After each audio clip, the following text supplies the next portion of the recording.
Find the average of even number between 100 and 200. 100-200 మధ్యలో ఉండే సరి సంఖ్యల సగటు ఎంత అని అడిగాడు. సరి సంఖ్యల సగటు ఎంత? 100-200 మధ్యలో ఉండే సరి సంఖ్యల సగటు ఎంత అని అడిగాడు. 100-200 మధ్యలో ఉండే సరి సంఖ్యలు ఏంటి? 100 తర్వాత 101 బేస్ సంఖ్య ఆడ్ నెంబరు, అది ఈవెన్ నెంబర్ అవదు. 102 ఈవెన్ నెంబర్ 102. అలా సో ఆన్. నెక్స్ట్ వచ్చేది 104, తర్వాత వచ్చేది 106, అలా సో ఆన్. లాస్ట్ వచ్చేది 198, 198. 200 కన్నా ముందు వచ్చి even number.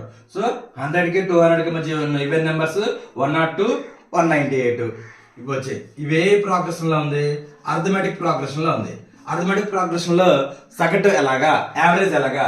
First number plus last number by 2 సగటు అంటే 102 ప్లస్ 198 బై 2 అంటే 300/2 150 is the answer. ఏం లేదు.